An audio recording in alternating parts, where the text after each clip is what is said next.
निर्णय सागर चैनल के अंदर आप सभी दर्शकों का, सुनने वालों का हार्दिक अभिनंदन है।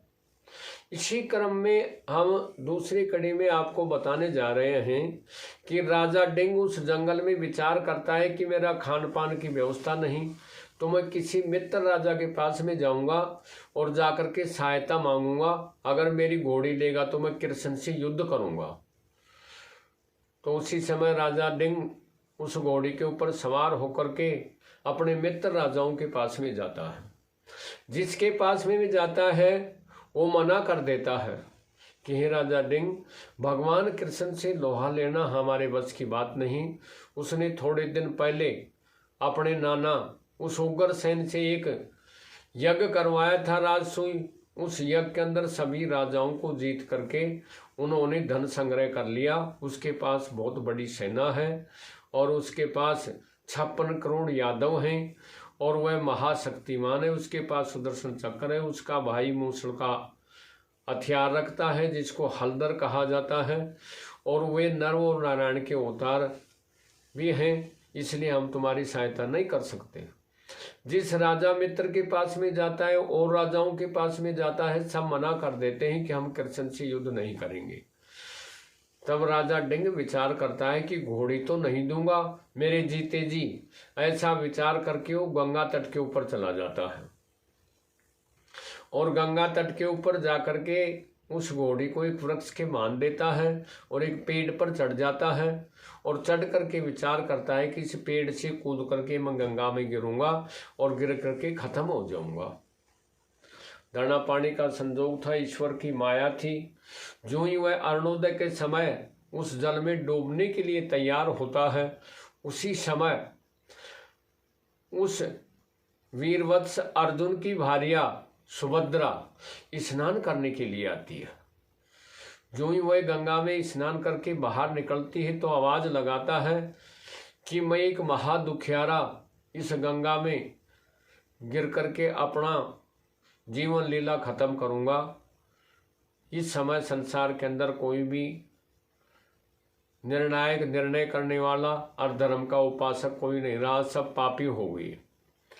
जब ऐसी बात सुभद्रा अपने कानों से सुनती है तो उस वृक्ष के पास में जाती है और उस अमुक आदमी को पूछती है कि आप कौन हैं और क्यों गंगा में गिर करके अपनी आत्महत्या करना चाहते हैं।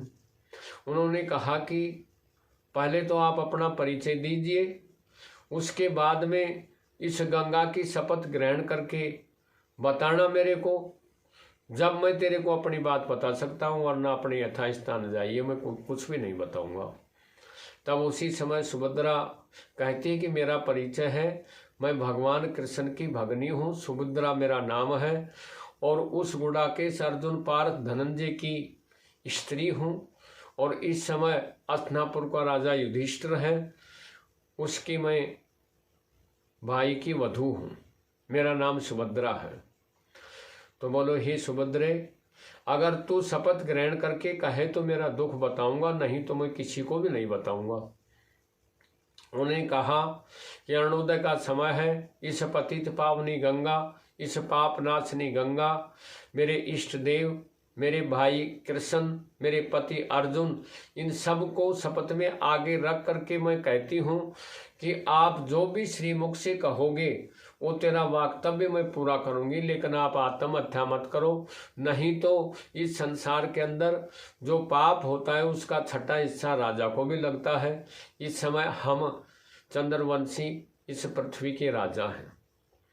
तब वो शपथ ग्रहण करती है कि मेरे को दोष लगे, मेरे को स्वर्ण की चोरी करने का दोष लगे, मुझे ब्रह्म हत्या का दोष लगे, मुझे गर्भ छीन करने का दोष लगे, लेकिन मैं तेरे वचनों को नहीं उल्लंघन करूंगी। बोलो क्या चाहते हो। उन्होंने हाथ जोड़कर कहा कि सुभद्रे, तेरा भाई जो कृष्ण है, जो मेरी एक घोड़ी लेना चाहता है, अरे मैं इस घोड़ी को देना नहीं चाहता, तो इसलिए मैं रिक्वेस्ट करता हूँ कि अपने पति से जाकर के कहो ताकि अर्जुन कृष्ण से युद्ध करके और मेरी इस घोड़ी को बचाए, मेरा जीवन लीला खत्म नहीं होगी। इतनी बात सुनते ही सुभद्रा मूर्छा में आ जाती है कि भगवान, मैंने शपथ भी ग्रहण कर ली, अब मैं क्या करूं, कहाँ जाऊं और क्या करूं। जब पेड़ से नीचे उतर करके सुभद्रा के मुंह में जल डालता है और उसको सचेत करता है कि सुभद्रे अपने वचनों से च्युत हो जाओ, मैं तो गंगा में डूब करके अकेला ही मर जाऊंगा।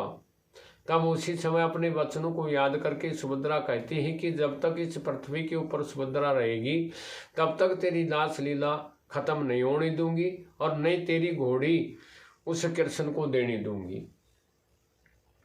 तब उसी समय सुभद्रा गंगा स्नान करके हस्तिनापुर में चली जाती है और जाकर के अपने राजभवन के अंदर एक कोप भवन हुआ करता था महारानियों का, उसमें जाकर के गिर जाती है, काले बिस्तर पहन लेती है, सिर के बाल खोल लेती है और घोर अंधेरा के अंदर जाकर के खटवा की पाटी लेकर के उस कोप भवन के अंदर चली जाती है। शाम का समय होता है, अर्जुन जो ही अंतःपुर में जाते हैं तो दासियों के द्वारा पूछा जाता है कि आज महारानी सत्कार करने के लिए दरवाजे पर नहीं आई, महारानी कहाँ है। तब दासियों ने कहा कि महारानी तो आज बहुत तगड़ी बीमार है और कोप भवन के अंदर गई हुई है। तब उसी समय अर्जुन कोप भवन में जाता है और जाकर के कोप भवन के अंदर और उस अपनी प्रथम प्यारी अर्धांगिनी उस महारानी सुभद्रा को कहता है कि सुभद्रे क्या हुआ, आज इस कोप भवन के अंदर पढ़ने का तेरा क्या काम है।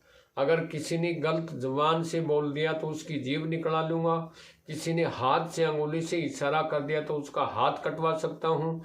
आपका पति सामर्थ, आपका भाई भगवान कृष्ण सामर्थ, इनको होती हुई इतने दारुण दुख के अंदर इस कोप भवन के अंदर क्यों पड़ी हुई है। तब अपने पति की प्यार के वचन सुन करके सुभद्रा बैठी होती है और कहती है कि महाराज आप बड़े बलवान हैं, आपको धनंजय भी कहते हैं, आपको वीरवतस भी कहते हैं, आपको संभय सांची भी कहते हैं और आपको अर्जुन भी कहते हैं, आपको गुड़ाकेश भी कहते हैं, आपको प्रथानंदन भी कहते हैं और आपके अनंत नाम है, 12-13 नाम बताएं आपके। लेकिन हे महाराज इस पृथ्वी के ऊपर आपने बहुत यश कमाया, उस इंद्र का कार्य पूरा करके कोलक्रातों से युद्ध किया, इंद्र से आप किरट बांध करके आए तो क्रिकेट भी नाम हुआ आपका, उन सब का दुख दूर का, लेकिन मेरा दुख आज तक तेने कभी भी कोई वरदान या मेरे को कोई उपहार भेंट में कुछ भी नहीं दिया। तब अर्जुन हंसने लग जाता है कि हे सुभद्रे ये तो छोटी सी बात के लिए आपको भवन में आकर के गिर गई, ये तो ऐसा नहीं होना था। आपकी इच्छा हो सो मेरे से वरदान प्राप्त कर लो, मैं जो भी मांगूंगी देने के लिए तैयार हूँ। इस समय तो मेरे हाथ में गांडीव धनुष है, अक्षय तर्कस है मेरे पास में और मेरे संयोगी भगवान कृष्ण हैं, मेरे ज्येष्ठ भ्राता अजात शत्रु धर्मपुत्र युधिष्ठिर पृथ्वी के शासक हैं, बोलो आपकी क्या इच्छा है। बोला ऐसे नहीं बोल सकती, आप अपने इष्ट देव का, अपने इष्ट मित्र का, अपने ज्येष्ठ भ्राता का साक्षी करके और मेरे को वचन दो, तब ही मैं वचन मांग सकती हूँ, वरदान मांग सकती हूँ, वरना मैं कभी भी वरदान नहीं मांगूंगी। दैवयोग था, होनहार बलवान थी, ऐसा होना था। अर्जुन प्रसन्न होकर के भगवान कृष्ण अजात शत्रु धर्मपुत्र युधिष्ठिर की शपथ ग्रहण करता है। भरत वंश की लाज रहेगी, गांडीव धनुष मेरे हाथ में रहेगा। ये सुभद्रे जो भी तू कहेगी तेरे वचनों को मैं परिपूर्ण करूंगा, आप मेरे को खोल करके बताएं। तब उसी समय सुभद्रा बैठी होकर के हंसना शुरू कर देती है, विचार करती है कि अब मेरा पीछा छूट गया। तब कहती है कि राजा डिंग के पास में एक बहुत सुंदर घोड़ी है। हाँ बोला मैंने भी सुना है भगवान कृष्ण के मुख से, वो घोड़ी तो आखिरी भगवान कृष्ण के पास में जानी है। बोला नहीं, मेरा वरदान ये कि वो घोड़ी राजा डिंग के पास में रहनी चाहिए और अगर कृष्ण उससे युद्ध करने के लिए जाता है तो पहले अर्जुन को जाना पड़ेगा और जब तक अर्जुन इस पृथ्वी के ऊपर रहेगा तब तक राजा डिंग की घोड़ी को कभी भी भगवान कृष्ण नहीं ले सकते और न राजा को मार सकते। ऐसी बात सुभद्रा की सुनते ही अर्जुन मूर्छित होता, बैठी होती है, अपने पति को स्वस्थ करती है, कहती है कि महाराज आप भीरू, डरपोक, कायर, भामनी इत्यादि जैसी संज्ञाओं को कर रहे हैं, आप क्या डिंग की घोड़ी दिवाएंगे? या तो मेरे को वचन नहीं दिए होते, या अपने इष्ट देवों को और अपने ज्येष्ठ भ्राता को और अपने कुल भरत वंश को लांछन लगा करके उस माता कुंती का दूध लजा करके आप ऐसी भीरुता, डरपोकता, कायरता दिखाते हैं। एक काम करो, ये मेरा हाथी दांत का चूड़ा पहन लो और इस राजभवन के अंदर बैठ जाओ, और ये गांडव धनुष, ये खड़ग, ये हथियार, ये अश्व, ये तुरंग पालकी, घोड़ा, रथ मेरे को दो। मैं मेरे भाई भगवान कृष्ण के सामने जाऊंगी और उससे युद्ध करके उस महाराज डिंग की जान और उसकी घोड़ी को बचाऊंगी। अब अर्जुन वचनबद्ध था, पहले वचन दे दिए थे। तब उसी समय अर्जुन घबरा करके और उस सुभद्रा को कहता है कि जाओ सुभद्रे, आज हंस करके मैं तेरे से प्यार करता हूँ और मैं भगवान कृष्ण से युद्ध करने के लिए तैयार हूँ, वचनबद्ध हूँ। जो भी होगा देखा जाएगा। इसी चैनल के माध्यम से इस महाराज डिंग की कथा का ये दूसरा प्रसंग है, ये दूसरा चैप्टर है, ये दूसरा भाग है। देखते रहिए निर्णय सागर चैनल और जुड़ते रहिए। जय हिंद, जय भारत।